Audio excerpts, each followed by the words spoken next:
Ini adalah malam setelah resepsi pernikahan termegahku. Ibu Wati, kepala pelayan di rumah mertuaku, tiba-tiba mengunci pintu dari dalam, menarik tanganku, dan mendesakku untuk segera berganti pakaian lalu kabur lewat pintu belakang. Tanpa tahu apa yang terjadi, aku menuruti kata-katanya dan berhasil menyelamatkan nyawaku. Keesokan harinya, aku bersujud di hadapannya untuk berterima kasih pada penyelamatku. Setiap kejadian di dunia ini mengandung pelajaran, dan setiap hubungan antar manusia membutuhkan kebijaksanaan. Namaku Citra Ayu Lestari. Hari ini adalah hari terindah dalam hidupku. Aku menikah dengan Baskara Aditama, putra mahkota salah satu keluarga konglomerat paling terpandang di Jakarta. Semua orang bilang aku mendapatkan durian runtuh. Resepsi pernikahan kami benar-benar spektakuler. 3 lantai utama sebuah hotel bintang 5 disewa penuh.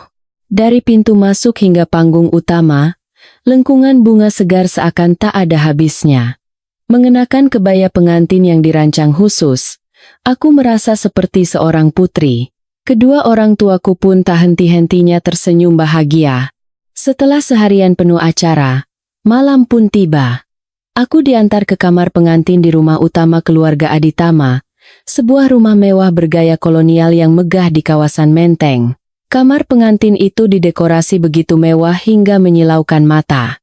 Warna merah dan emas mendominasi, penuh dengan ukiran Jepara dan hiasan bunga melati. Aku duduk di tepi ranjang berseprai sutra merah. Rasa lelah membuat pikiranku sedikit kosong.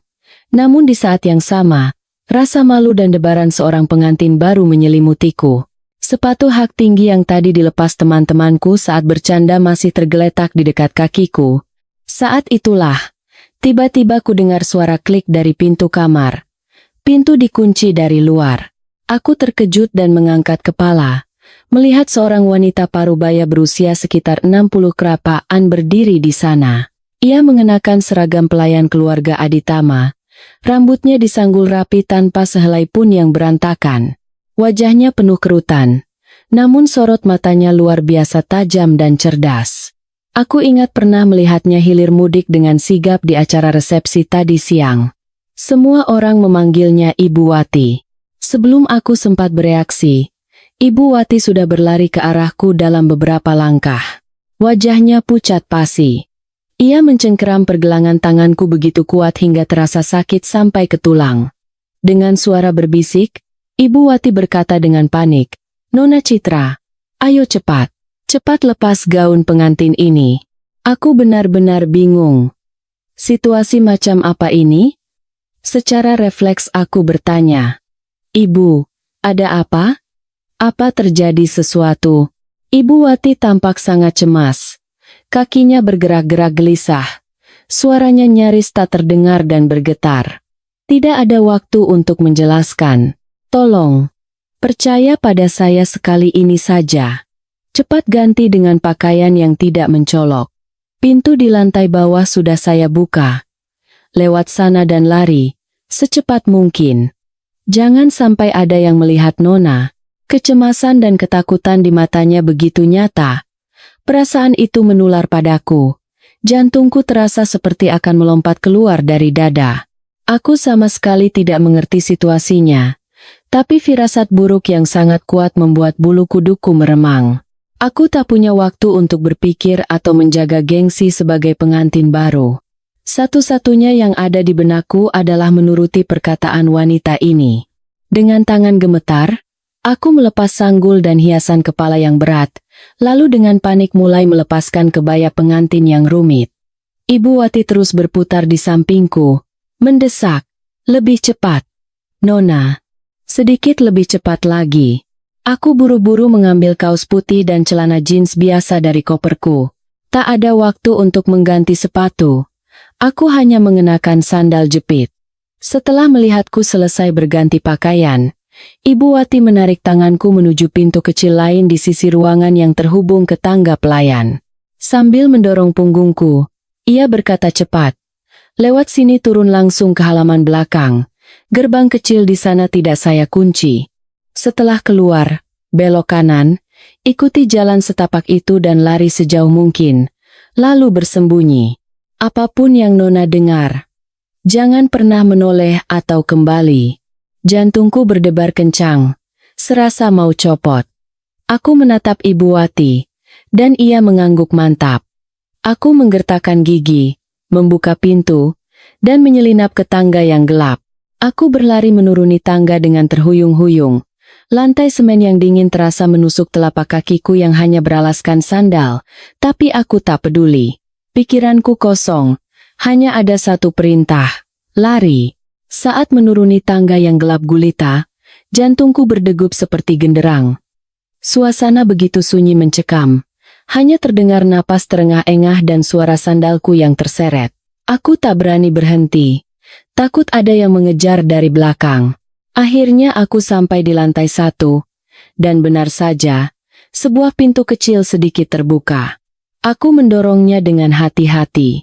Udara malam yang sejuk menerpa wajahku, membuatku sedikit lebih sadar. Di luar adalah halaman belakang kediaman Aditama. Gelap pekat, hanya beberapa lampu dinding yang memancarkan cahaya redup. Sesuai instruksi Ibu Wati, begitu keluar aku langsung berbelok ke kanan dan berlari sekencang-kencangnya di atas jalan setapak berkerikil. Sandalku beberapa kali terlepas, tapi aku bahkan tak berpikir untuk mengambilnya.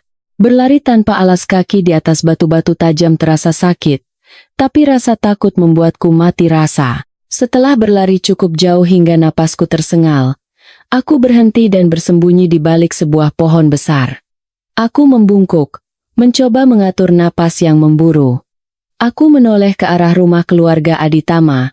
Rumah megah yang beberapa jam lalu menjadi surga impianku, kini tampak seperti monster raksasa yang berjongkok dalam kegelapan. Aku bergidik. Apa yang sebenarnya terjadi? Kenapa Ibu Wati menyuruhku kabur?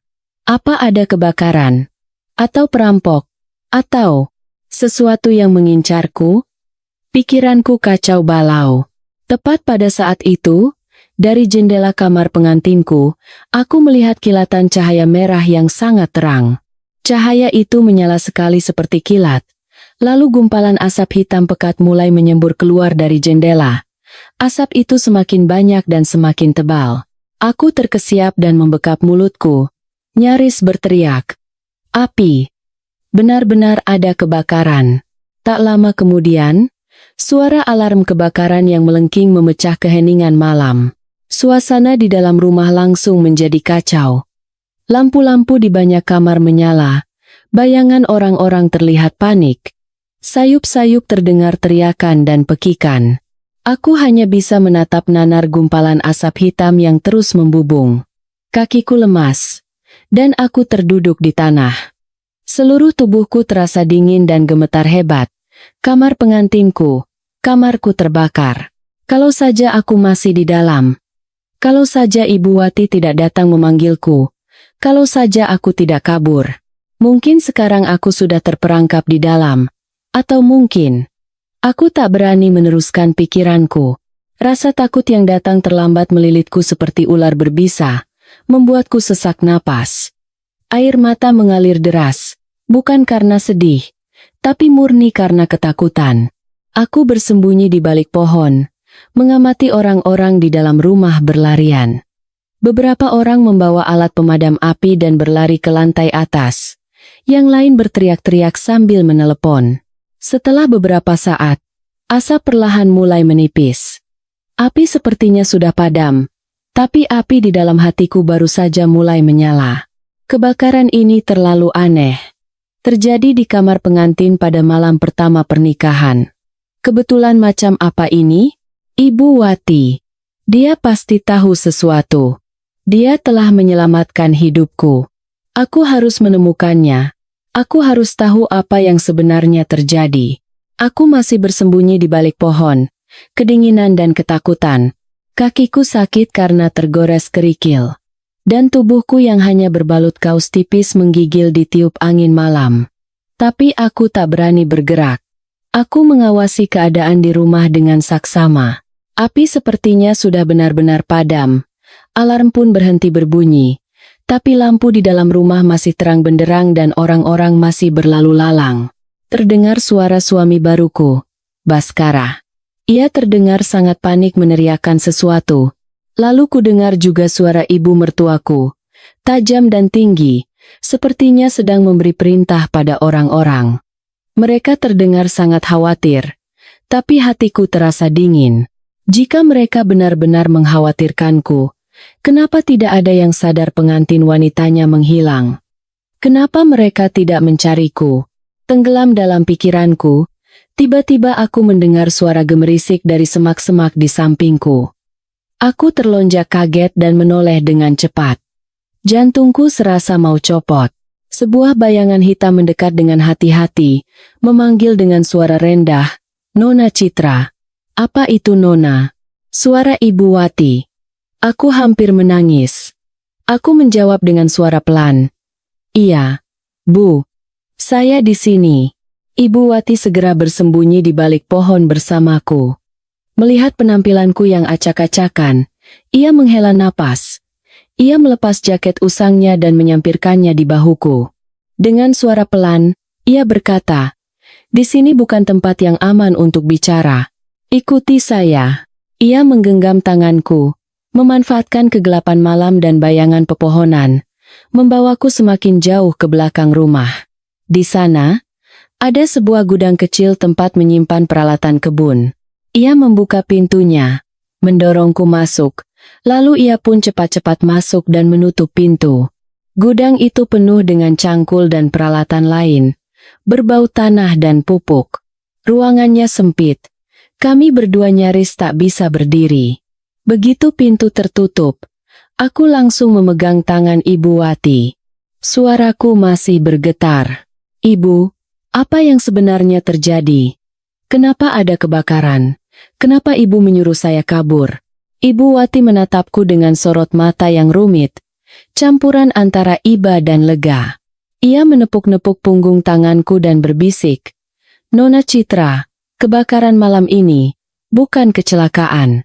Meski sudah menduganya, mendengar konfirmasi langsung membuatku sesak napas.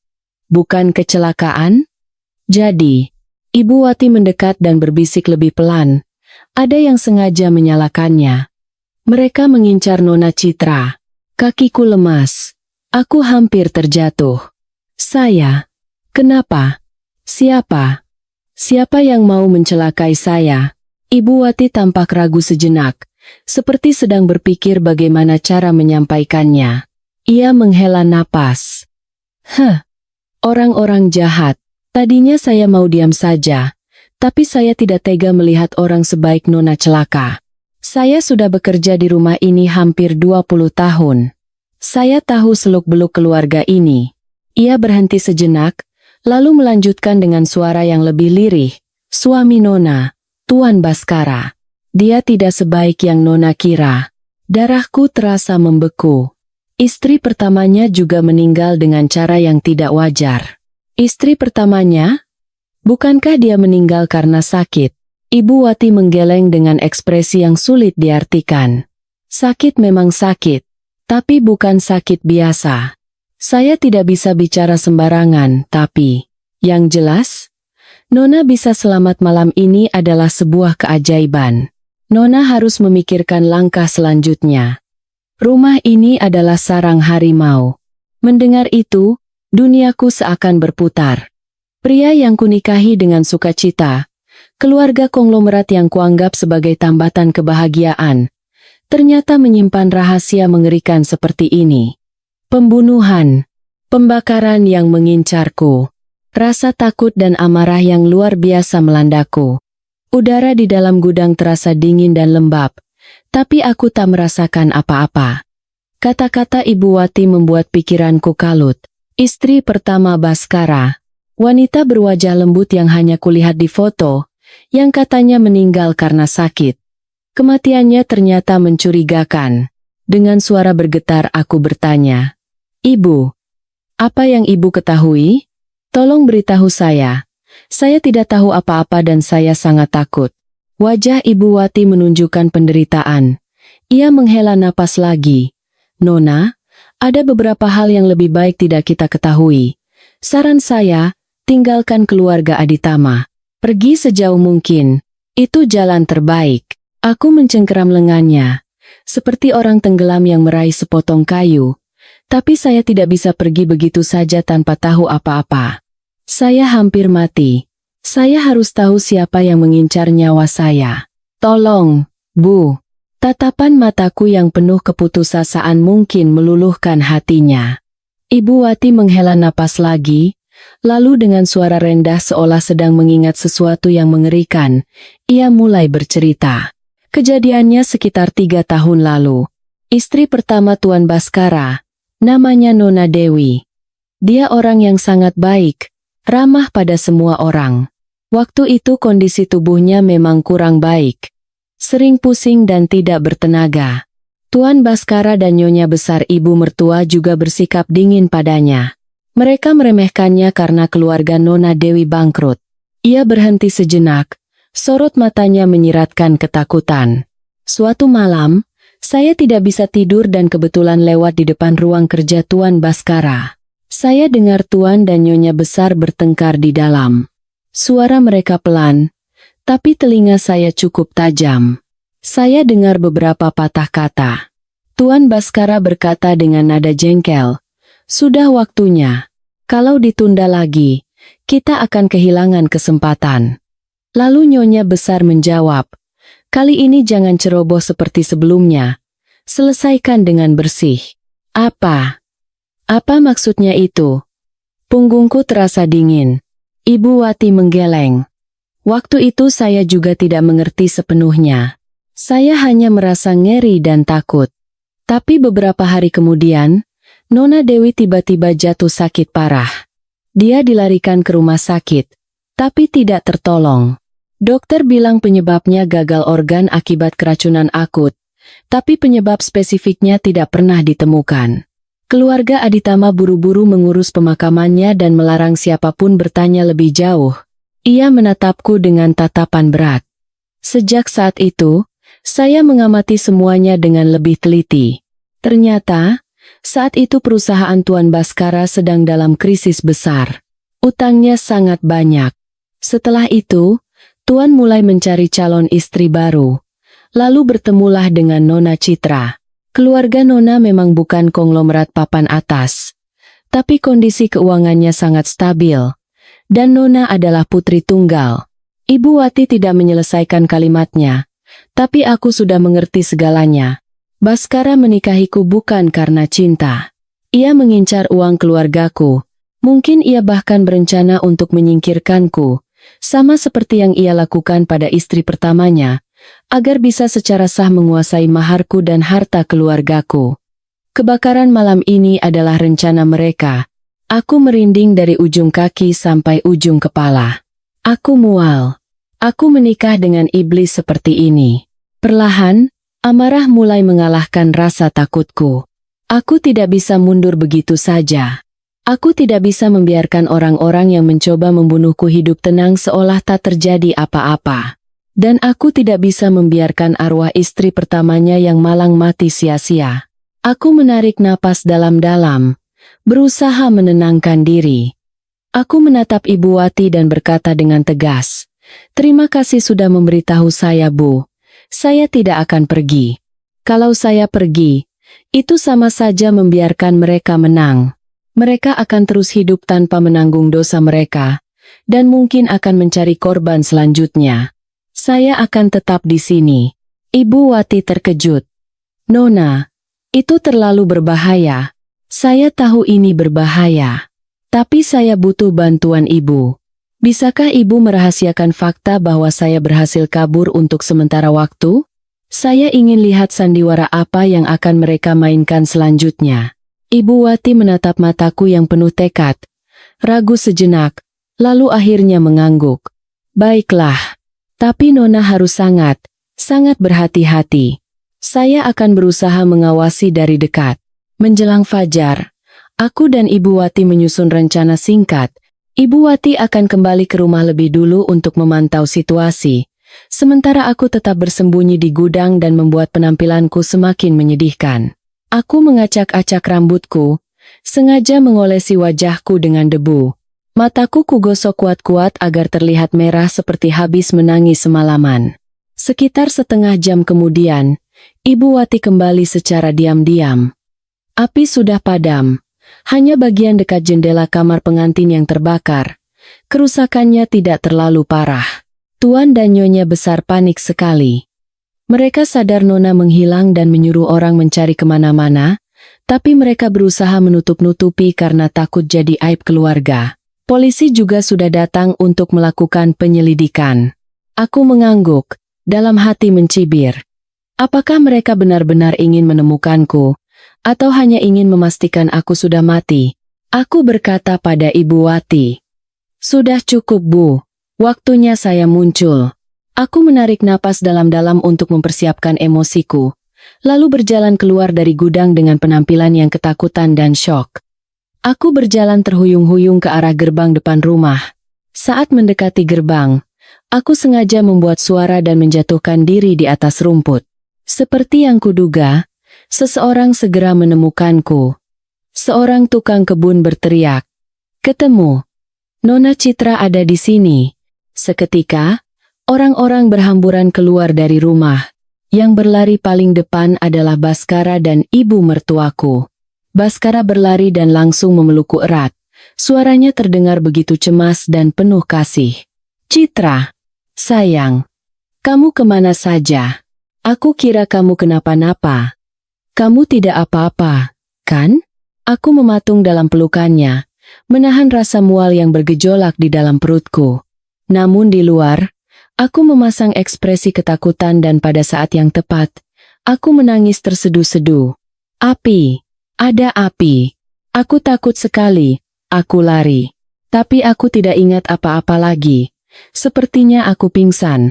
Ibu mertuaku juga mendekat dan memegang tanganku dengan ekspresi seolah ia sangat khawatir. "Ya ampun, anakku sayang. Mama khawatir sekali. Syukurlah kamu tidak apa-apa. Itu hanya kecelakaan, sayang," katanya korsleting listrik. "Sekarang semua sudah aman. Jangan takut lagi, ya?"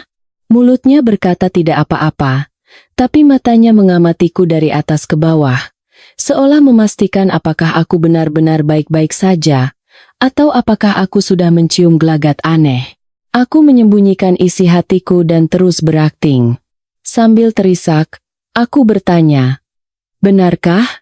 Benar-benar kecelakaan? Aku takut sekali. Aku kira aku akan mati." Baskara memapahku masuk ke dalam rumah. Sudah. Jangan takut. Hanya kecelakaan biasa. Ada aku di sini. Ayo kita masuk. Badanmu dingin sekali. Kakimu juga terluka."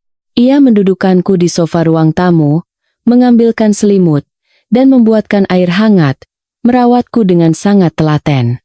Aktingnya pantas mendapatkan piala Oscar. Aku meringkuk di sofa, berakting seperti anak domba yang masih syok, sambil diam-diam mengamati mereka. Aku menangkap basah Baskara dan ibu mertuaku saling bertukar pandang. Tatapan mereka mengandung kelegaan, bercampur dengan kecurigaan yang belum sepenuhnya hilang. Aku tahu, mereka tidak sepenuhnya percaya padaku. Tapi setidaknya fakta bahwa aku kembali dan tidak langsung menantang mereka telah memberi mereka waktu. Sandiwara ini baru saja dimulai. Aku akan melihat dengan jelas bagaimana kalian akan mengakhiri sandiwara ini. Baskara mendudukkanku di sofa ruang tamu. Ketika seorang pelayan membawa kotak P3K, ia sendiri berlutut untuk membersihkan dan mengobati luka di kakiku. Ekspresinya begitu lembut dan penuh perhatian. Ibu mertuaku duduk di sampingku, memegang tanganku, dan terus menenangkanku. "Kasihan sekali anakku, pasti kaget sekali ya. Ini semua salah Mama. Harusnya Mama memeriksa instalasi listrik lebih teliti. Nanti kalau sudah pulih, Mama belikan cincin berlian paling besar sedunia untuk buang sial, ya." Melihat wajah munafik mereka, perutku terasa mual. Tapi di luar aku harus menunjukkan ekspresi terharu dan bergantung. Sambil sesenggukan, aku sengaja bertanya dengan polos, "Mas Baskara, Ma, aku takut sekali. Kenapa apinya bisa tiba-tiba muncul, ya? Apalagi pas di kamar kita. Waktu aku lari, aku seperti mencium bau aneh, tapi bukan bau kabel terbakar. Begitu kalimatku selesai, aku merasakan tangan Baskara yang sedang menempelkan plester berhenti sejenak. Senyum di wajah ibu mertuaku juga membeku sesaat, tapi ia segera mengubah ekspresinya dan menepuk tanganku. Aduh, kamu ini ada-ada saja. Kalau kebakaran kan macam-macam baunya. Bau kusen jendela kayu atau gorden yang terbakar. Mungkin. Kamu terlalu kaget. Jadi salah cium bau. Baskara juga mengangkat kepala dan tersenyum. Iya, Citra. Jangan berpikir yang aneh-aneh. Itu murni kecelakaan. Syukurlah kamu selamat. Kalau sampai terjadi apa-apa padamu, aku tidak tahu harus bagaimana. Ia mengulurkan tangan seolah ingin memelukku. Aku secara refleks sedikit menghindar, lalu segera menunduk seolah malu. Maaf, Mas. Aku masih agak takut. Tangan Baskara berhenti di udara. Sekilas, raut tidak senang melintas di matanya, tapi dengan cepat berubah menjadi ekspresi khawatir. Iya, tidak apa-apa. Aku tidak akan mengganggumu. Istirahat saja dulu. Saat itu, seorang pelayan mendekat dan memberitahu bahwa polisi ingin meminta keteranganku. Baskara dan ibu mertuaku langsung terlihat tegang. Ibu mertuaku buru-buru berkata, "Pak polisi, menantu saya baru saja mengalami syok berat. Bicaranya saja masih belum lancar. Bisakah nanti saja kalau sudah sedikit tenang?" Dalam hati aku tersenyum puas. Ini kesempatanku untuk mengetes reaksi polisi. Dengan suara lemah aku berkata, "Tidak apa-apa, Ma. Bapak polisi kan juga sedang bertugas. Saya akan jawab sebisa saya." Aku menatap polisi itu. "Selamat pagi, Pak. Maaf, saya sangat kaget. Waktu lari saya terjatuh. Setelah itu saya tidak ingat apa-apa lagi." Begitu sadar, hari sudah mulai terang. Polisi itu menanyakan beberapa pertanyaan sederhana, seperti kapan aku sadar ada kebakaran dan bagaimana aku melarikan diri. Aku berakting seperti orang yang masih trauma dan menjawab dengan terbata-bata, sesuai skenario yang sudah kupikirkan. Selama interogasi, aku merasa Baskara dan ibu mertuaku menatapku tajam. Setiap kali aku menjawab, mereka tampak lebih tegang daripada polisi itu sendiri. Polisi itu menulis laporan, menenangkanku, lalu berkata bahwa berdasarkan hasil olah TKP sementara, kebakaran diduga akibat masalah kabel listrik, tapi penyebab pastinya masih memerlukan penyelidikan teknis lebih lanjut. Mendengar kata masalah kabel listrik, Baskara dan ibu mertuaku terlihat sangat lega. Setelah polisi pergi, Baskara berkata dengan lembut, "Citra, kamu pasti lelah semalaman. Istirahat di kamar, ya. Kamar pengantin untuk sementara tidak bisa dipakai, jadi kamu di kamar tamu dulu." Aku mengangguk dan bersandar lemah di tubuhnya. Saat ia memapahku naik ke lantai 2, hatiku terasa dingin seperti es. Reaksi mereka terlalu jelas, terutama ketegangan mereka terhadap hasil penyelidikan polisi dan kelegaan setelahnya. Jika itu benar-benar kecelakaan, kenapa mereka begitu khawatir polisi akan menemukan sesuatu? Dan soal bau aneh yang sengaja kusebutkan, mereka langsung mengalihkan pembicaraan dan tidak ingin membahasnya lebih dalam. Kata-kata Ibu Wati hampir 100% benar. Dua orang ini adalah serigala yang mengincar nyawaku. Setelah mengantarku ke kamar tamu, Baskara masih mengucapkan banyak kata-kata penghiburan sebelum akhirnya pergi dengan enggan. Ia berjanji akan membawaku ke rumah sakit besok untuk pemeriksaan menyeluruh. Begitu pintu tertutup, ekspresi lemah di wajahku langsung lenyap. Aku berjalan ke jendela dan menatap pemandangan di luar yang mulai terang. Hatiku dipenuhi rasa takut dan benci, tapi tekad yang lebih besar muncul. Lihat saja, sandiwara ini tidak akan berakhir sesuai keinginan kalian. Sendirian di kamar tamu, aku mengunci pintu dan barulah bisa benar-benar rileks. Punggungku basah oleh keringat dingin. Berakting di depan serigala-serigala itu lebih melelahkan daripada lari maraton. Aku terduduk di tempat tidur, jantungku masih berdebar kencang. Setelah rasa takut mereda, amarah yang luar biasa dan perasaan putus asa karena sendirian menyelimutiku. Di dalam rumah yang tampak mewah ini, Aku bahkan harus berhati-hati saat bernapas. Selain Ibu Wati, tak ada seorang pun yang bisa kupercaya. Tapi Ibu Wati pada akhirnya adalah pegawai keluarga Aditama. Membantuku adalah risiko yang sangat besar. Aku tidak bisa selamanya bergantung padanya. Aku butuh sekutu. Seseorang di luar yang bisa membantuku. Yang pertama kali terlintas di benakku adalah Rani. Sepupuku. Rani 2 tahun lebih muda dariku. Kami tumbuh bersama seperti saudara kandung. Ia cerdas, ceplas-ceplos, dan cepat tanggap. Ia juga seorang peretas andal yang kuliah di jurusan teknik informatika. Yang terpenting, ia bisa menjaga rahasia dan bisa kupercaya sepenuhnya. Aku segera mengeluarkan ponselku. Syukurlah. Ponsel itu ada di saku celana jeansku. Kulihat jam menunjukkan pukul 6 pagi. Tak ada waktu untuk ragu. Aku langsung menelepon Rani. Setelah beberapa dering, terdengar suara Rani yang masih mengantuk. Halo, Kak Citra? Tumben pagi-pagi telepon? Bukannya ini hari kedua bulan madu? Harusnya lagi mesra-mesraan. Kok jam segini? Mendengar suara keluarga, mataku terasa panas dan aku hampir menangis. Aku menahannya dan berbisik, Rani, pelankan suaramu. Dengar baik-baik. Aku dalam masalah besar. Sangat serius. Rasa kantuk Rani langsung hilang. Suaranya menjadi jelas. Kak, ada apa? Si Baskara itu menyakitimu. Aku menceritakan secara singkat semua yang terjadi semalam. Peringatan Ibu Wati, kebakaran, kecurigaan bahwa ini adalah konspirasi, kematian mencurigakan istri pertama Baskara, dan caraku mengetes reaksi mereka barusan. Rani terdiam cukup lama, lalu mengumpat.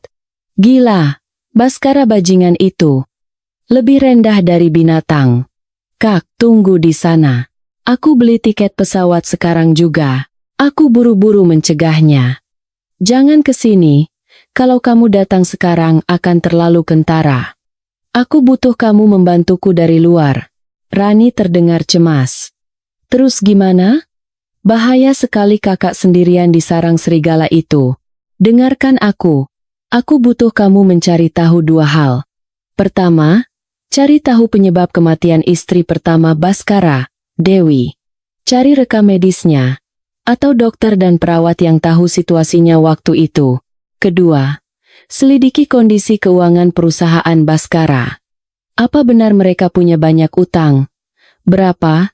Dan kepada siapa? Hati-hati, jangan sampai ketahuan. Rani langsung menjawab, beres. Serahkan padaku. Meretas sistem rumah sakit atau membongkar laporan keuangan perusahaan itu keahlianku. Kak, hati-hati ya. Hubungi aku terus. Kalau ada apa-apa, langsung telepon. Setelah menutup telepon, hatiku sedikit lebih tenang. Dengan bantuan Rani dari luar, aku tidak berjuang sendirian.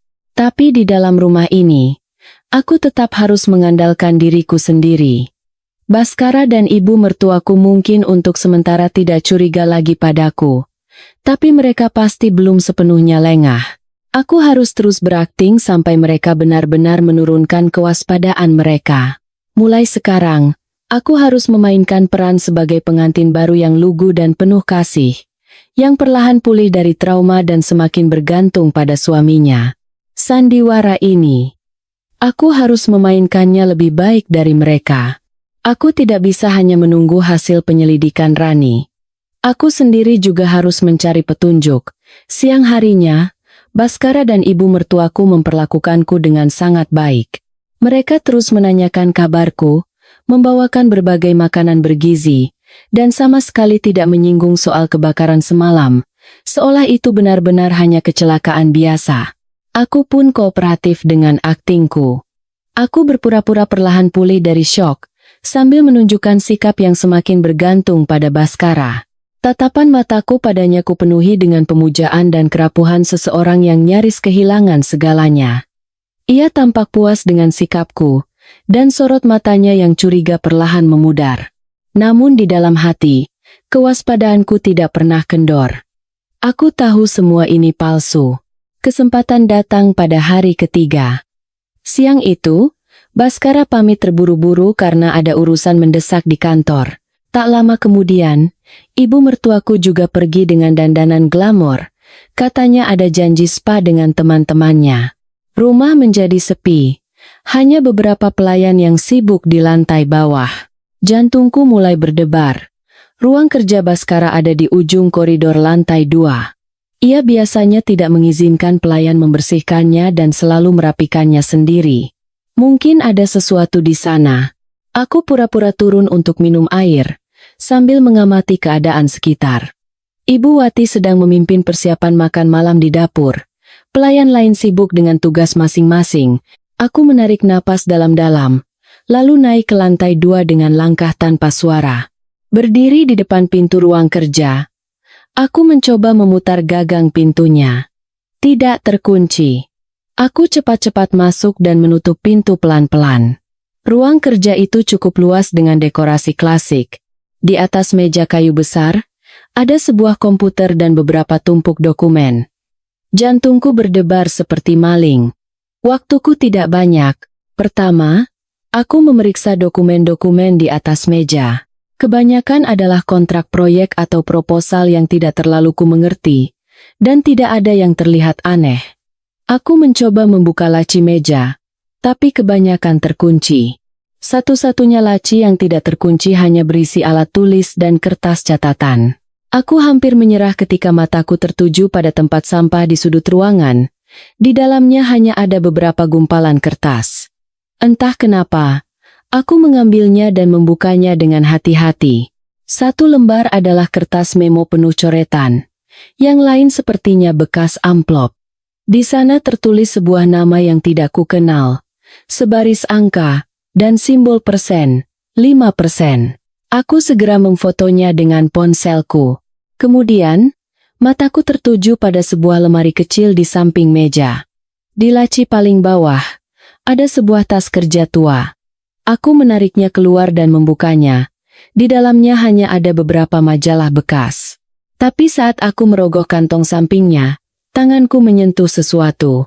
Aku menariknya keluar. Selembar polis asuransi yang terlipat.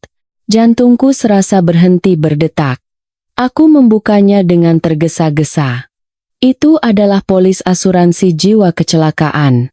Nama tertanggung, Citra Ayu Lestari. Nama penerima manfaat, Baskara Aditama. Nilai pertanggungan, 50 miliar rupiah. Tanggal kontrak, sehari sebelum kami mendaftarkan pernikahan kami di catatan sipil. Tanganku yang memegang polis itu gemetar hebat. Seluruh tubuhku terasa dingin. Jadi ini alasannya. Ini alasan kenapa ia begitu terburu-buru menikahiku dan langsung membuat polis asuransi sebesar ini. Ia berencana membunuhku dalam sebuah kecelakaan rekayasa untuk mendapatkan uang asuransi dan membayar utang perusahaannya. Rencana yang sungguh keji. Aku menahan amarah dan ketakutanku, segera memfoto seluruh isi polis itu dengan jelas. Setelah itu, aku mengembalikan semuanya seperti semula, lalu dengan hati-hati keluar dari ruang kerja dan kembali ke kamarku. Duduk di tempat tidur sambil melihat foto-foto di ponselku. Rasa takut dan amarah membuat tangan dan kakiku sedingin es. Meskipun ini bukan bukti langsung bahwa mereka mencoba membunuhku, polis asuransi ini sudah cukup untuk menjelaskan motif mereka. Jika Rani berhasil menemukan penyebab kematian istri pertamanya dan masalah keuangan perusahaannya, maka rantai bukti akan menjadi sempurna. Baskara, lihat saja. Kalian akan segera membayar semua dosa kalian. Setelah menemukan polis asuransi yang mengerikan itu, seharian aku merasa gelisah. Setiap kali melihat wajah tersenyum Baskara dan ibu mertuaku, rasa mual dan takut datang bersamaan, tapi aku harus berpura-pura tidak terjadi apa-apa. Setelah makan malam, dengan alasan lelah, aku pamit ke kamar lebih awal. Baskara dengan penuh perhatian mengantarku sampai ke lantai 2. Sendirian di kamar, perasaan tercekik karena dikelilingi konspirasi kembali menyergapku. Polis asuransi saja tidak cukup. Aku butuh bukti yang lebih langsung untuk menghancurkan mereka. Saat sedang melamun, pintu kamarku diketuk pelan. Aku terkejut dan bertanya dengan tegang. Siapa? Dari luar terdengar suara rendah Ibu Wati. Nona Citra, ini saya. Bu Wati. Saya bawakan susu hangat supaya Nona bisa tidur nyenyak. Aku menghela napas lega dan segera membuka pintu. Ibu Wati berdiri sambil memegang segelas susu, lalu memberiku isyarat dengan matanya. Aku mempersilakannya masuk dan menutup pintu. Ibu Wati meletakkan susu di meja, tapi tidak langsung pergi. Dari saku celemeknya, ia mengeluarkan sebuah benda kecil yang terbungkus sapu tangan.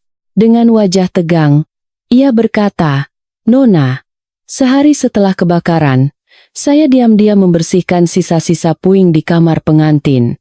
Di tumpukan abu dekat kusen jendela, saya menemukan ini."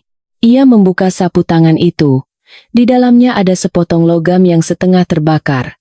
Di salah satu ujungnya masih menempel sedikit potongan plastik. Benda itu tidak terlihat seperti komponen lampu atau peralatan elektronik biasa. Aku mengambilnya dan mengamatinya, tapi tidak tahu benda apa itu. "Ini apa, Bu?" Ibu Wati merendahkan suaranya. "Anak laki-laki saya seorang teknisi listrik. Dulu saya pernah dengar dia cerita. Katanya ini mirip komponen kecil yang ada di dalam timer atau alat pemicu jarak jauh. Benda seperti ini tidak seharusnya ada di rumah baru." Pikiranku berdengung. Timer. Pemicu jarak jauh. Jika kebakaran itu disengaja, pasti ada sesuatu yang digunakan untuk menyulut atau mengendalikannya. Potongan yang hangus ini bisa menjadi bukti kunci. Tanganku gemetar karena terlalu bersemangat. "Ibu, ini sangat penting. Tidak ada orang lain yang lihat, kan?" Ibu Wati cepat-cepat menggeleng. "Tentu saja tidak. Saya sembunyikan baik-baik. Tidak ada yang tahu." "Nona, apa ini bisa membantu?" Aku menggenggam potongan kecil itu seolah menggenggam harapan. "Tentu saja sangat membantu. Ini adalah bukti nyata bahwa kebakaran itu bukan kecelakaan." Ibu Wati menghela napas lega, tapi kemudian wajahnya kembali cemas. "Tolong simpan baik-baik. Kalau sampai ketahuan, bisa gawat. Orang-orang di rumah ini bukan orang biasa." Aku mengangguk, lalu mencari kantong plastik kecil dan memasukkan bukti krusial itu dengan hati-hati. Aku menyembunyikannya di saku paling tersembunyi di dalam koperku. Benda ini, ditambah polis asuransi, dan informasi yang sedang dicari Rani, akan membawaku menuju kemenangan. Ibu Wati benar-benar penyelamatku. Ia sudah menolongku berkali-kali. Dengan penuh rasa terima kasih, aku menggenggam tangannya. "Terima kasih, Bu. Sungguh, tanpa Ibu, saya mungkin sudah tiada." Ibu Wati menepuk tanganku. "Nona Citra orang baik. Orang baik harus mendapat balasan yang baik. Jaga diri baik-baik, ya. Kalau ada apa-apa, beritahu saya." Setelah Ibu Wati pergi, aku memandangi bukti yang kusimpan dan merasakan kekuatan baru muncul di dalam hatiku. Baskara dan Nyonya Riana, ibu mertuaku, topeng kalian tidak akan bisa disembunyikan lebih lama lagi. Dengan dua bukti kunci di tangan, hari-hariku di kediaman Aditama terasa seperti berjalan di atas lapisan es tipis. Di satu sisi, aku harus terus berakting sebagai istri lemah yang bergantung pada suaminya. Di sisi lain, aku harus selalu waspada, mengamati mereka secara diam-diam, dan memberi waktu bagi Rani untuk menyelesaikan penyelidikannya. Baskara dan ibu mertuaku sepertinya sudah lengah melihatku kembali normal. Baskara bahkan sesekali mengeluh tentang masalah perusahaan. Katanya perputaran dana agak sulit, tapi akan segera teratasi, jadi aku tidak perlu khawatir. Dalam hati aku mencibir. Tentu saja aku tidak khawatir. Solusimu adalah membunuhku dan mencairkan uang asuransi, kan? 2 hari berlalu. Tepat saat aku sangat ingin menghubungi Rani, akhirnya telepon darinya datang. Siang itu, Baskara dan ibu mertuaku sedang keluar. Aku bersembunyi di kamar, mengunci pintu, dan menerima teleponnya. Suara Rani terdengar penuh semangat dan amarah. "Kak, aku sudah tahu semuanya." "Sialan, keluarga Baskara itu benar-benar busuk sampai ke akarnya. Aku buru-buru merendahkan suaraku. Cepat katakan, apa yang kamu temukan? Rani berbicara secepat kilat. Pertama, soal Dewi, istri pertamanya. Aku minta tolong temanku untuk melihat catatan internal rumah sakit dan laporan otopsi yang tidak dipublikasikan. Secara resmi, penyebab kematiannya adalah gagal organ ganda akibat keracunan akut. Tapi bagian analisis zat racunnya ditulis sangat samar. Prosedur penanganan daruratnya juga aneh, seperti sengaja diulur-ulur. Yang paling penting, aku menemukan seorang perawat yang jaga waktu itu, tapi kemudian mengundurkan diri. Aku berhasil mendapatkan kontaknya dengan susah payah. Aku menahan napas. Apa kata perawat itu? Aku menyamar sebagai wartawan yang sedang menginvestigasi skandal keluarga kaya. Awalnya dia tidak mau bicara, tapi setelah aku beri isyarat bisa memberinya uang, dia akhirnya buka mulut. Katanya, malam itu dia dengar Baskara dan ibunya bertengkar di luar UGD. Mereka bilang hal-hal seperti apa dosisnya salah? Kenapa dia masih bernapas? Perawat itu sangat ketakutan, jadi dia tidak berani bilang apa-apa. Setelah Dewi meninggal, dia terus merasa tidak tenang dan takut dicelakai. Makanya dia berhenti kerja dan pulang kampung. Seluruh tubuhku terasa dingin. Dosis. Masih bernapas. Ini hampir sama dengan pengakuan. Rani melanjutkan. Dan soal perusahaan Baskara, Kak, keluarga itu sekarang tinggal cangkangnya saja. Utang mereka di bank dan rentenir mencapai triliunan rupiah. Beberapa proyek mereka gagal dan konstruksinya berhenti. Para penagih utang datang setiap hari. Pernikahan dengan kakak jelas-jelas karena mengincar uang keluarga kakak. Entah itu mahar atau uang asuransi untuk menutupi utang. Meski sudah menduganya, mendengar angka dan detail pastinya dari Rani membuat jantungku mencelos. Utang triliunan rupiah. Pantas saja mereka nekat. Rani berkata dengan marah, Kak, buktinya sudah cukup, kan?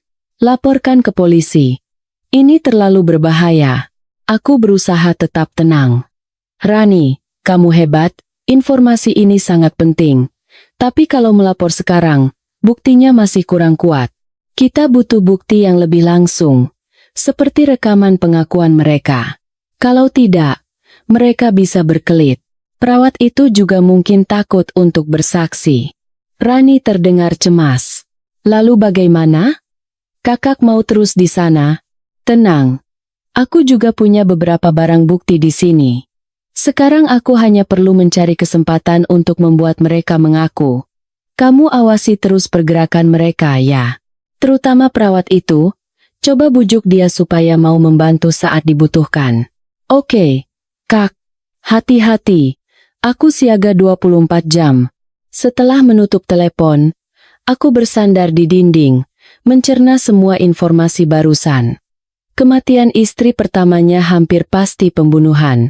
Utang perusahaan yang besar adalah motifnya, dan uang asuransiku adalah bagian dari rencananya. Komponen dari lokasi kebakaran adalah bukti fisik. Sekarang, tinggal satu langkah terakhir. Membuat mereka mengaku. Aku butuh kesempatan. Kesempatan di saat mereka lengah dan sombong. Saat mereka merasa bisa membocorkan rahasia mereka sendiri. Aku menatap wajahku yang tenang di cermin dan mengepalkan tangan. Kesempatan datang bagi mereka yang siap. Dan aku sudah lebih dari siap. Setelah mendapatkan informasi krusial dari Rani, keyakinanku semakin kuat, tapi hatiku semakin tidak sabar. Rantai bukti sudah hampir lengkap. Tinggal satu langkah terakhir untuk membuat mereka mengaku. Aku harus menciptakan kesempatan itu. Kesempatan di mana mereka percaya konspirasi mereka telah berhasil. Kemenangan sudah di depan mata, membuat mereka sombong dan lengah. Bagaimana cara menciptakannya? Dengan memberikan apa yang mereka inginkan. Apa yang paling diinginkan Baskara? Uang. Uang maharku, atau uang asuransiku. Apa yang paling diinginkan ibu mertuaku? Perusahaan putranya selamat dari krisis dan ia bisa terus hidup sebagai nyonya besar yang kaya raya. Baiklah.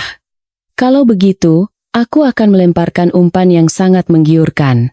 2 hari kemudian, saat makan malam, Baskara lagi-lagi tampak murung dan tidak nafsu makan. Jelas ia baru saja ditekan oleh penagih utang. Aku meletakkan sendok garpu, menatapnya dengan ekspresi khawatir, dan berkata dengan lembut, "Mas Baskara, beberapa hari ini wajahmu pucat sekali. Apa ada masalah di kantor?" Baskara menghela napas dan memaksakan senyum. "Bukan apa-apa Citra, masalah kecil, aku bisa menyelesaikannya." Ibu mertuaku menimpali, "Benar. Urusan laki-laki di luar itu bukan urusan kita, perempuan." Aku menunduk, memainkan ujung bajuku seolah ragu-ragu, lalu berkata, "Sebenarnya, aku tahu, perusahaan butuh banyak uang, kan?" Baskara terdiam sejenak, menatapku dengan waspada. "Siapa yang bilang begitu?" Aku buru-buru menggeleng dengan ekspresi polos. Bukan. Aku hanya menduga. Mas kan sering tidak bisa tidur, dan setiap kali ada telepon, kening Mas selalu berkerut. Kita ini kan sudah suami istri. Seharusnya kita menanggung semuanya bersama." Aku menatapnya dengan tulus. Uang mahar dari orang tuaku, ditambah tabungan dan investasiku, totalnya mungkin sekitar 10 miliar rupiah. Mungkin tidak cukup banyak, tapi setidaknya bisa untuk menutupi yang paling mendesak, kan? Aku tidak tega melihat Mas tertekan seperti ini. Setelah selesai bicara, aku menatap mereka berdua lekat-lekat. Seperti yang kuduga. Mata Baskara dan ibu mertuaku langsung berbinar. Itu adalah binar keserakahan. Seperti pemangsa yang melihat mangsanya akhirnya masuk perangkap. Baskara langsung menggenggam tanganku. Suaranya terdengar penuh haru. "Citra, benarkah? Kamu mau memberikan uang maharmu untukku?" Aku mengangguk malu-malu. "Mas kan suamiku. Siapa lagi yang akan membantu kalau bukan aku?" Ibu mertuaku tersenyum lebar, mendekat dan memelukku. "Aduh, menantuku yang baik hati. Mama tidak salah menyayangimu. Baskara, lihat kan? Betapa dewasanya istrimu ini. Jauh lebih baik darimu." Baskara terus mengangguk, menatapku dengan campuran rasa haru dan kegembiraan karena rencananya berhasil. Dengan munafik ia berkata, "Citra, bagaimana aku bisa menerima ini? Itu kan uangmu." Aku terus berakting. "Tidak apa-apa. Yang penting krisisnya teratasi dulu. Nanti kalau perusahaan sudah maju lagi, kan bisa dibelikan yang lebih bagus." Dalam hati aku mencibir. Setelah menerima uang itu, langkah selanjutnya pasti adalah mengirimku ke alam baka. Seperti yang kuduga, ibu mertuaku berkata dengan tidak sabar, "Iya, benar. Besok langsung urus dengan Baskara. Semakin cepat uangnya masuk, semakin cepat masalahnya selesai." Baskara juga mengangguk. "Benar, Citra. Besok kita langsung ke bank." Melihat wajah serakah dan tidak sabar mereka, aku merasa mual, tapi di luar aku harus berpura-pura senang. Ikan sudah memakan umpannya. Mereka pikir aku sudah sepenuhnya tertipu dan semua masalah akan selesai begitu uangnya mereka dapatkan. Mereka pasti akan lengah, bahkan mungkin akan merayakannya lebih dulu. Dan itulah kesempatan yang kutunggu. Kesempatan untuk mendapatkan bukti paling mematikan saat mereka paling sombong dan tidak waspada. Klimaks dari sandiwara ini sudah dekat. Setelah makan malam, Baskara dan ibu mertuaku menunjukkan perhatian yang luar biasa. Mereka memperlakukanku seperti dewi penyelamat.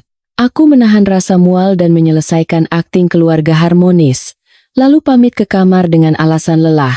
Begitu pintu tertutup, aku menguncinya dan bersandar di sana, menghela napas panjang.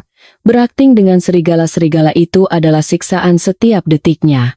Aku berjalan ke samping tempat tidur dan mengambil ponsel serta sebuah alat perekam cadangan dari tempat persembunyianku. Dulu aku membelinya untuk merekam rapat. Tak kusangka akan berguna untuk hal seperti ini. Aku memeriksa baterai dan kapasitas penyimpanannya. Besok, aku pasti akan menggunakannya. Lalu aku duduk di tempat tidur, mulai menyusun kembali semua petunjuk dan bukti di dalam benakku, seperti menyusun puzzle untuk melengkapi gambaran utuh konspirasi mereka. Potongan pertama. Motif. Utang triliunan rupiah perusahaan Baskara yang diungkap Rani. Mereka diambang kebangkrutan dan butuh dana besar. Potongan kedua. Target. Statusku sebagai putri tunggal dan maharku yang besar. Ditambah polis asuransi jiwa senilai 50 miliar rupiah yang diam-diam dibuat Baskara. Potongan ketiga. Jejak kriminal. Kematian mencurigakan istri pertama Baskara, Dewi. Kesaksian perawat mengindikasikan kemungkinan pembunuhan. Saat itu, perusahaan mereka juga sedang kesulitan. Modusnya sama. Istri meninggal dalam kecelakaan, suami mendapat keuntungan. Potongan keempat. Eksekusi. Kebakaran di malam pernikahan. Aku selamat berkat Ibu Wati. Potongan komponen timer atau pemicu jarak jauh yang ditemukan Ibu Wati adalah bukti fisik bahwa kebakaran itu disengaja. Potongan kelima. Reaksi. Sikap Baskara dan ibu mertuaku setelah kebakaran. Terutama saat aku kembali setelah menghilang, dan ketegangan mereka saat polisi melakukan penyelidikan. Potongan keenam. Umpan. Reaksi mereka barusan saat aku menawarkan uang maharku. Kegembiraan dan ketidaksabaran yang tidak bisa mereka sembunyikan sepenuhnya mengungkap tujuan asli mereka. Semua potongan puzzle terpasang dengan sempurna. Seluruh skema keji itu tergambar jelas di depan mataku. Baskara mendekatiku demi uang, menikahiku dengan tergesa-gesa, lalu berencana membunuhku dalam kecelakaan rekayasa untuk mendapatkan uang asuransi dan maharku demi membayar utang perusahaan. Dan ini mungkin bukan pertama kalinya ia melakukannya. Amarah meledak di dalam dadaku seperti gunung berapi. Ini bukan sekadar masalah rumah tangga. Ini adalah pembunuhan berencana demi harta. Mereka memperlakukanku seperti domba di rumah jagal. Tapi amarah itu berubah menjadi tekad yang dingin. Untungnya aku menyadarinya. Untungnya Ibu Wati menolongku. Untungnya aku bukan orang bodoh sampai akhir. Sekarang, saatnya membalikan posisi pemburu dan mangsa. Aku menggenggam alat perekam itu dengan erat. Besok, jika mereka sedikit saja lengah dan mengucapkan kata-kata yang mengisyaratkan konspirasi mereka, aku akan merekamnya dan menjadikannya senjata terakhir yang paling kuat untuk menghancurkan mereka. Baskara, Nyonya Riana, akhir dari kalian sudah dekat. Keesokan paginya, seperti yang kuduga, Baskara dengan tidak sabar membawaku ke bank untuk mengurus transfer. Sebelum berangkat, aku diam-diam menyalakan alat perekam yang tipis dan kecil itu, lalu memasukkannya ke saku dalam jaketku, memastikan lubang mikrofonnya tidak terhalang. Jantungku berdebar sedikit lebih cepat, campuran antara tegang dan antusias. Baskara hari ini terlihat sangat gembira. Sepanjang jalan, ia memperlakukanku dengan sangat baik, membual tentang bagaimana ia akan mengembangkan bisnis setelah dana masuk, dan bagaimana nanti ia akan mengajakku keliling dunia. Aku hanya tersenyum, dalam hati mencibir. Perjalanan keliling duniamu mungkin hanya akan terjadi di dalam penjara. Di bank, proses transfer dana dalam jumlah besar cukup rumit. Selama menunggu, Baskara tampak gelisah dan terus melirik jam tangannya. Aku pura-pura bertanya, "Mas, urusan kantor sepertinya mendesak sekali, ya?" Kelihatannya buru-buru. Baskara menghela napas dan merendahkan suaranya. "Iya. Beberapa penagih utang sudah menekan keras. Kalau lebih lama lagi, bisa gawat." Ia berhenti sejenak, mungkin takut citranya sebagai pengusaha sukses tercoreng, lalu buru-buru menambahkan, "Tapi tenang saja. Begitu uang ini masuk, semua bisa langsung beres." Setelah itu, ia tidak menyelesaikan kalimatnya, tapi di matanya terlihat kelegaan seolah beban berat terangkat, bercampur dengan kilatan kejam. Aku mengangguk dan tidak bertanya lebih jauh. Dalam hati merekam pengakuannya, tekanan utang yang parah dan kebutuhan mendesak akan uang ini. Setelah proses selesai dan uang maharku ditransfer ke rekening perusahaannya, Baskara menatap notifikasi di ponselnya dengan ekspresi yang tidak bisa menyembunyikan kegembiraan, kelegaan, dan sedikit kekejaman. Ia menghela napas panjang dan merangkul bahuku. Berhasil, Citra. Kamu benar-benar dewi keberuntunganku. Ayo, kita rayakan.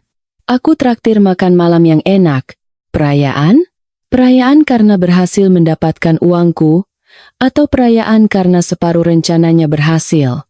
Saat makan malam, suasana hatinya sangat baik. Ia bahkan memesan anggur merah. Setelah beberapa gelas, ia menjadi lebih banyak bicara. Ia menatapku dengan tatapan rumit, lalu tiba-tiba berkata dengan nada sentimental, Citra, kadang kalau dipikir-pikir, takdir orang itu memang tidak bisa ditebak ya. Coba saja kalau dulu Dewi mau berkorban setengah saja sepertimu untukku. Sudahlah. Buat apa membahas masa lalu? Ia tiba-tiba menyebut nama istri pertamanya. Aku langsung waspada. Aku memasang telinga baik-baik dan memancingnya untuk bicara lebih lanjut. Nona Dewi? Memangnya kenapa dengannya? Mas? Apa dia juga membantu Mas saat sedang kesulitan? Baskara? Mungkin karena pengaruh alkohol atau karena merasa sudah tidak ada yang perlu ditutupi setelah uangnya masuk, tertawa sinis dan melambaikan tangan. Dia? Mana mungkin dia punya kemampuan sepertimu? Keluarganya waktu itu sudah bangkrut. Mau bantu juga tidak bisa. Yah, mungkin dia memang tidak beruntung saja. Kata-katanya ambigu, tapi jika dicocokkan dengan hasil penyelidikan Rani, maknanya jelas. Karena keluarga Dewi sudah tidak bisa diperas lagi, maka ia tidak beruntung dan harus mati. Aku menahan amarah yang bergejolak dan bertanya dengan polos. Oh, kasihan sekali. Tapi sekarang kan sudah tidak apa-apa Mas. Kita akan bahagia terus, kan? Tidak akan ada kecelakaan lagi, kan? Aku sengaja menekan kata kecelakaan.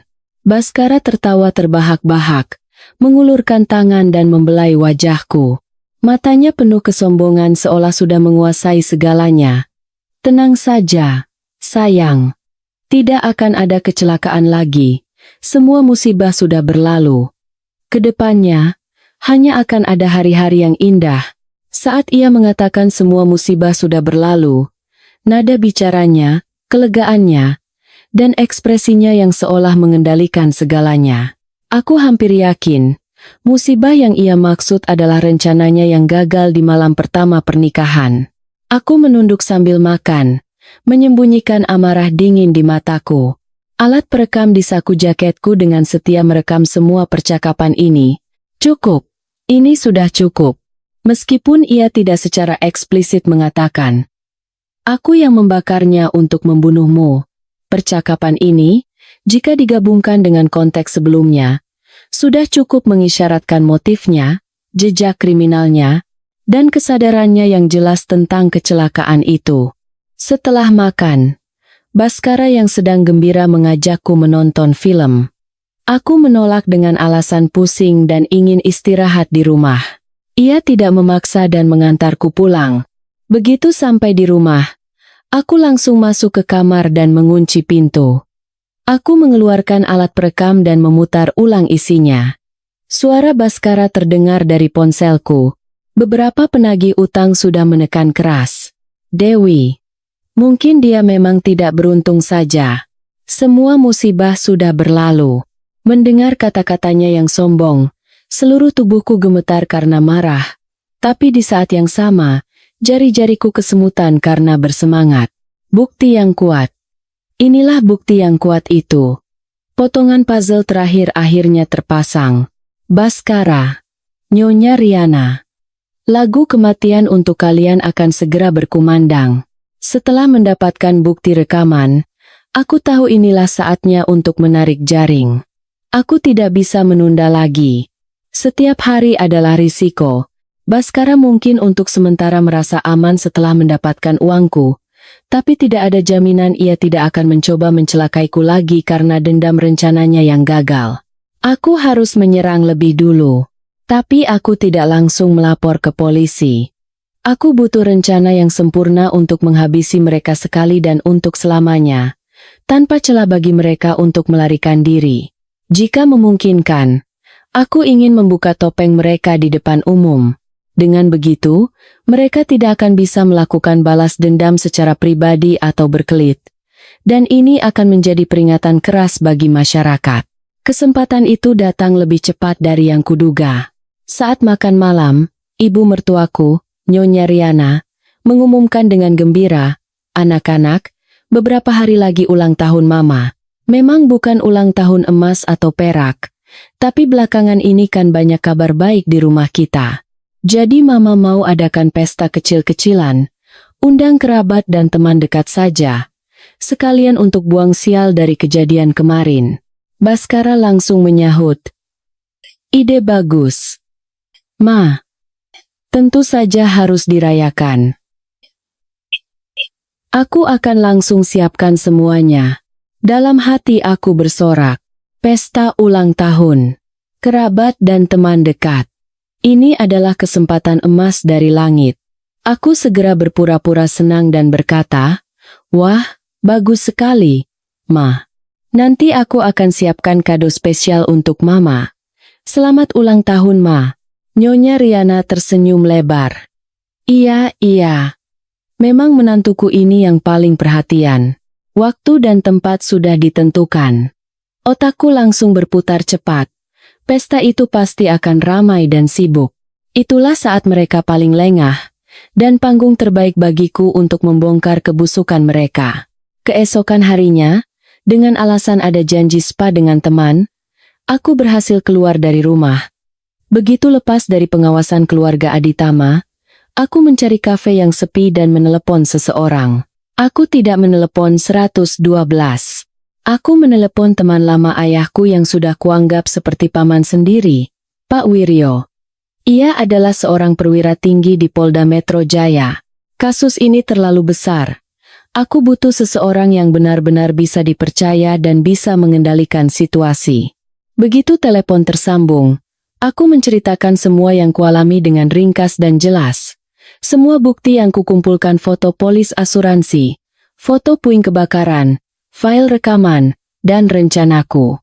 Pak Wiryo di seberang sana terdengar sangat kaget dan marah. Kurang ajar. Perbuatan biadab macam apa ini? Citra, jangan khawatir. Om akan membantumu. Kasus ini sangat serius. Om akan tugaskan orang-orang terbaik. Beritahu saja waktu dan tempatnya.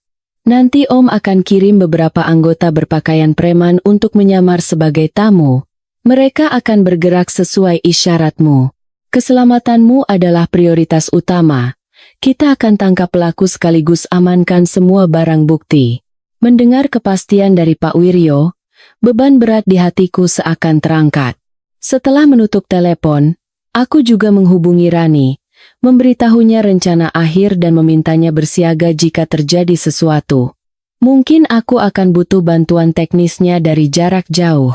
Setelah semua persiapan selesai, aku benar-benar pergi ke spa untuk menenangkan sarafku sebelum kembali ke rumah Aditama. Saat aku kembali, Baskara dan Nyonya Riana masih sibuk membahas siapa yang akan diundang dan makanan apa yang akan disajikan. Wajah mereka penuh kegembiraan tulus karena krisis keuangan mereka untuk sementara teratasi. Aku menatap mereka dengan senyum patuh, dalam hati mencibir dengan dingin. Nikmatilah. Rayakanlah sepuasnya, karena itu akan menjadi kemakmuran palsu terakhir yang kalian nikmati sebagai orang bebas. Di pesta ulang tahunmu itu, aku akan membawakan sebuah hadiah yang sangat spesial, yang tidak akan pernah kalian lupakan seumur hidup. Hari ulang tahun Nyonya Riana akhirnya tiba. Sejak pagi, kediaman Aditama sudah sibuk. Para pelayan membersihkan dan mendekorasi rumah. Aroma lezat tercium dari dapur. Taman belakang dihiasi dengan bunga segar dan meja-meja untuk para tamu. Baskara dan Nyonya Riana berdandan necis, menyambut para tamu di depan pintu dengan senyum cerah. Para tamu kebanyakan adalah kerabat dan rekan bisnis keluarga Aditama. Semuanya terlihat kaya dan berkelas. Aku juga berdandan dengan anggun, mengenakan gaun yang sopan dan riasan yang halus. Dengan senyum yang pas, aku berdiri di samping Baskara, memainkan peran sebagai istri yang bahagia dan penurut. Para tamu silih berganti memuji. Menantunya cantik sekali. Baskara beruntung sekali. Nyonya pasti bahagia sekali. Mendengar itu, Baskara dan ibunya tidak bisa menyembunyikan ekspresi sombong mereka. Tapi aku bisa merasakan, di balik kesombongannya, ada kilatan dingin dan penuh perhitungan di mata Baskara saat menatapku. Tatapan itu seolah berkata, "Nikmatilah, ini kemewahan terakhirmu."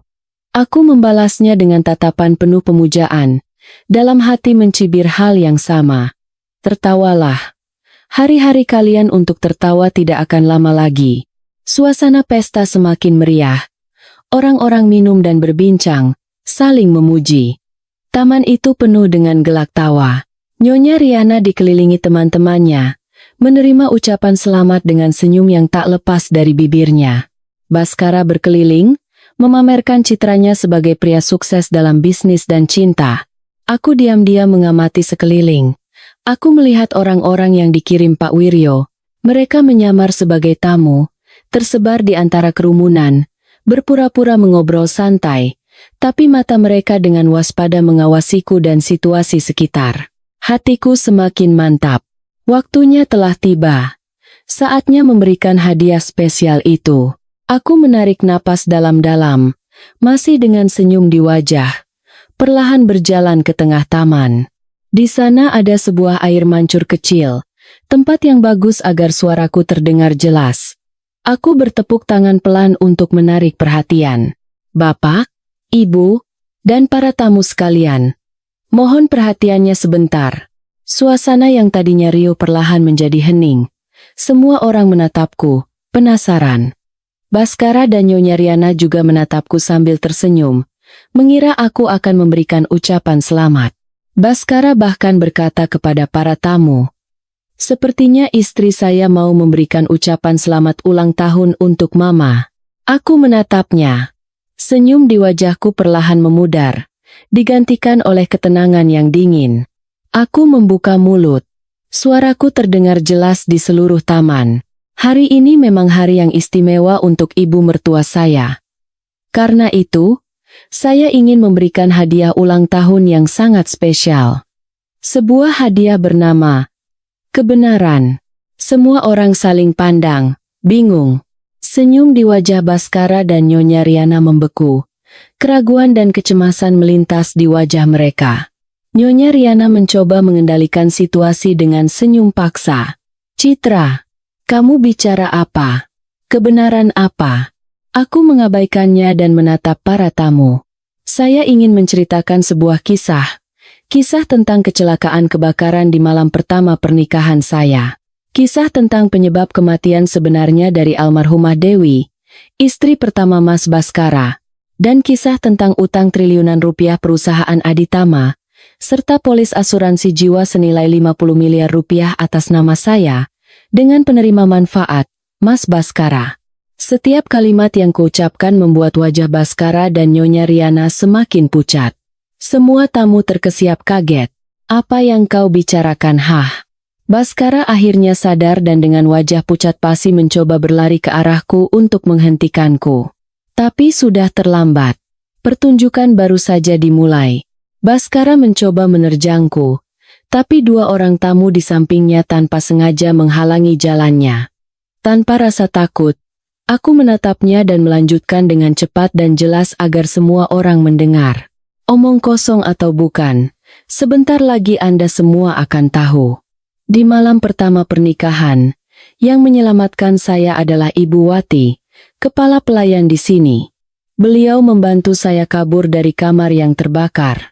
Dan di lokasi kebakaran, Ibu Wati menemukan ini." Aku mengangkat ponselku dan menunjukkan foto komponen hangus yang sudah diperbesar. Ini adalah bagian dari timer atau pemicu jarak jauh. Bukti bahwa kebakaran itu disengaja. Para tamu bergemuruh. Semua orang menatap Baskara dan Nyonya Riana dengan kaget. Nyonya Riana berteriak histeris, "Kau bohong. Itu kecelakaan."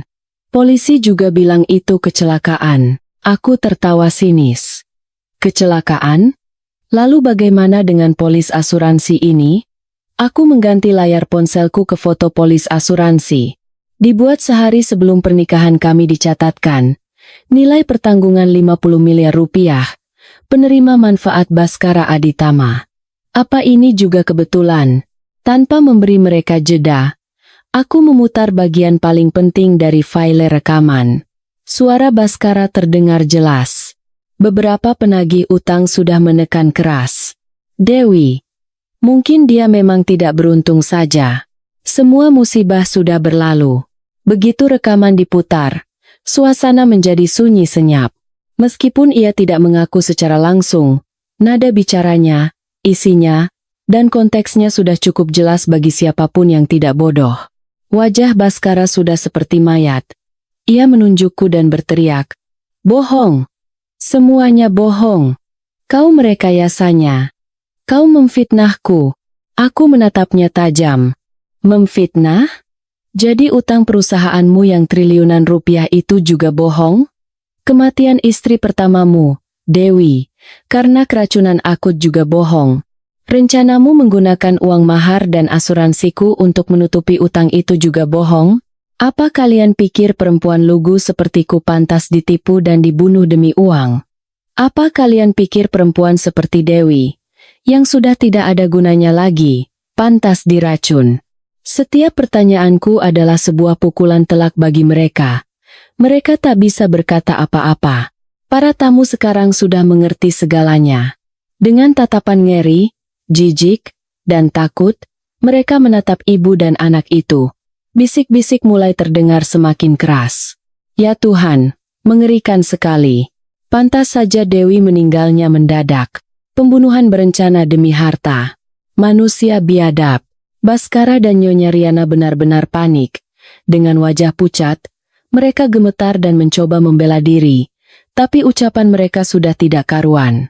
Nyonya Riana bahkan terduduk di lantai dan menangis meraung-raung. Tidak, ini fitnah. Semua rekayasa anak itu.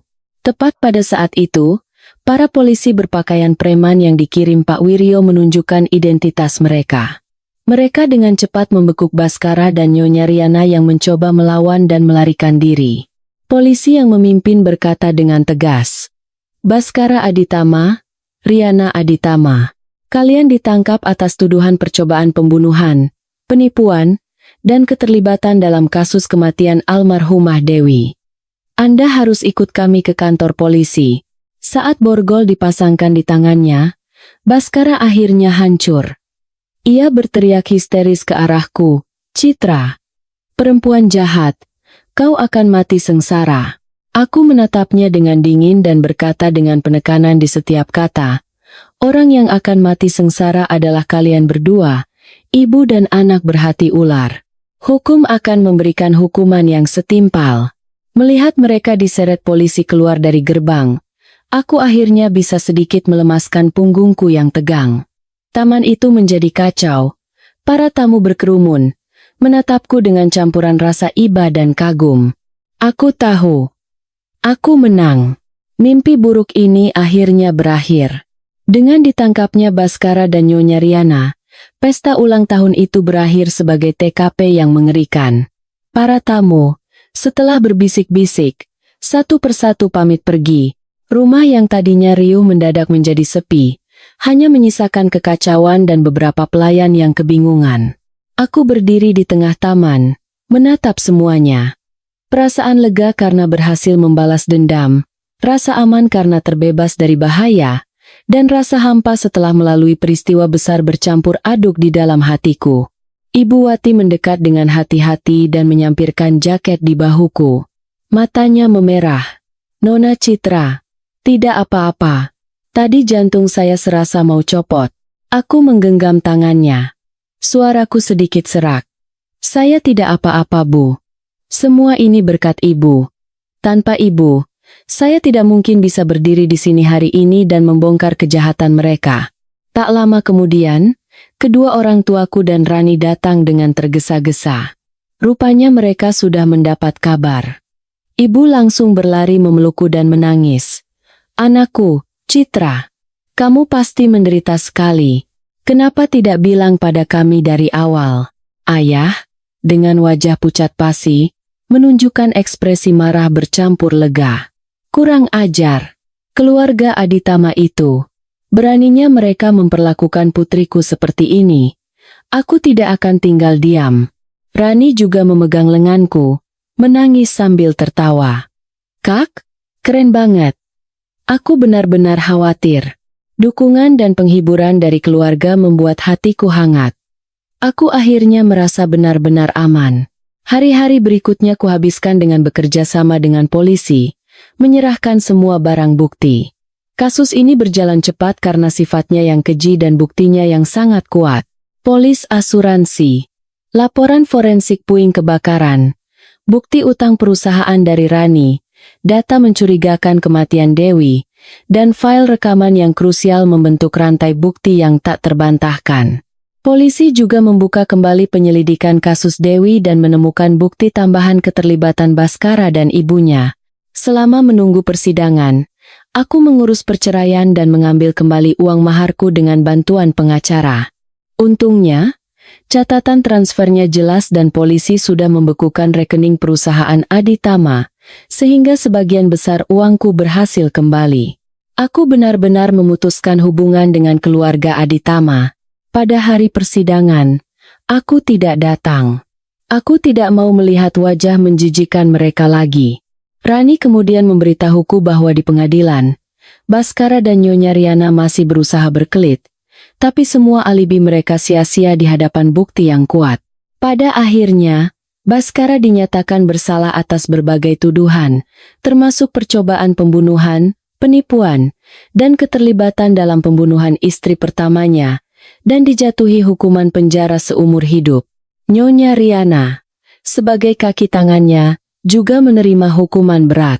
Mendengar berita itu, ganjalan terakhir di hatiku benar-benar lenyap. Keadilan itu ada. Mereka akhirnya membayar harga atas keserakahan dan kejahatan mereka. Hal pertama yang kulakukan setelah semuanya selesai adalah menemui Ibu Wati. Setelah persidangan, Ibu Wati berhenti bekerja di rumah Aditama dan pindah ke rumah putranya. Aku menemuinya di sana. Tanpa berkata apa-apa, aku langsung bersujud di hadapannya. Ibu Wati terkejut dan mencoba membangunkanku. Aduh, Nona Citra, apa-apaan ini? Ayo bangun. Aku baru bangkit setelah menyelesaikan sujudku. Air mataku mengalir deras. Ibu harus menerima sujud saya ini. Tanpa ibu, orang bernama Citra ini mungkin sudah menjadi abu. Ibu menyelamatkan hidup saya 2 kali. Sekali nyawa saya, dan sekali lagi dengan memberikan keberanian dan bukti untuk mengungkap kejahatan mereka. Ibu adalah penyelamat saya, seperti orang tua yang melahirkan saya kembali. Ibu Wati juga menangis dan memegang tanganku. Jangan berkata begitu, Nona. Saya hanya melakukan apa yang seharusnya. Melihat Nona baik-baik saja sekarang, saya sudah lega. Aku menyeka air mataku dan berkata dengan hormat, Ibu, bagaimana rencana Ibu untuk hari tua? Jika Ibu tidak keberatan, saya ingin membelikan sebuah apartemen kecil dan menyiapkan dana pensiun untuk Ibu. Saya ingin Ibu bisa menikmati sisa hidup Ibu dengan tenang. Ini hanya tanda terima kasih saya yang kecil. Tolong jangan ditolak. Ibu Wati menolak keras. Tidak bisa. Ini terlalu berlebihan. Aku bersikeras. Ibu harus menerimanya. Ini bukan belas kasihan, tapi balasan. Jika Ibu tidak menerimanya, hati saya tidak akan pernah tenang seumur hidup. Akhirnya, Ibu Wati tidak bisa menolak keinginanku dan menerimanya sambil menangis. Aku segera mencarikan sebuah apartemen kecil yang nyaman, mengurus surat-suratnya atas nama beliau, dan mentransfer dana pensiun yang cukup ke rekeningnya. Setelah memastikan hidupnya terjamin, barulah beban berat di hatiku benar-benar terangkat. Setelah mengurus Ibu Wati, aku merasa benar-benar telah mengucapkan selamat tinggal pada masa lalu. Aku menjual semua perhiasan dan hadiah yang kuterima dari keluarga Aditama. Sebagian uangnya kusumbangkan ke Yayasan Perlindungan Perempuan, berharap bisa membantu lebih banyak perempuan yang mungkin mengalami nasib serupa. Sisa uangnya kugunakan untuk memulai bisnisku sendiri, sebuah studio desain kecil yang sesuai dengan minatku. Hari-hariku sibuk dan penuh makna. Meskipun telah melalui mimpi buruk yang mengerikan, Aku tidak kehilangan harapan pada hidup. Justru karena pernah berada di ambang kematian, aku menjadi lebih menghargai setiap hari, dan menjadi lebih mandiri dan kuat. Orang tuaku awalnya khawatir aku akan trauma, tapi melihatku hidup positif dan bekerja keras, mereka perlahan merasa tenang. Rani masih sering datang ke studioku untuk makan gratis dan bercanda bahwa ia akan menjadi pengawalku seumur hidup. Terkadang, saat sendirian, aku menatap keluar jendela dan teringat pengalaman mengerikan itu. Rasanya seperti baru saja terbangun dari mimpi buruk. Tapi setelah terbangun, mentari masih bersinar cerah. Aku berterima kasih pada semua orang yang telah menolongku, terutama Ibu Wati, dan aku juga berterima kasih pada diriku sendiri, yang pada akhirnya tidak menyerah dan memilih untuk melawan. Hidup telah memberiku pukulan yang telak, tapi aku berhasil melewatinya dan memulai awal yang baru. Jalan di depanku masih panjang. Tapi aku percaya, selama kita memiliki hati yang baik dan melangkah dengan berani, hal-hal baik pasti akan datang.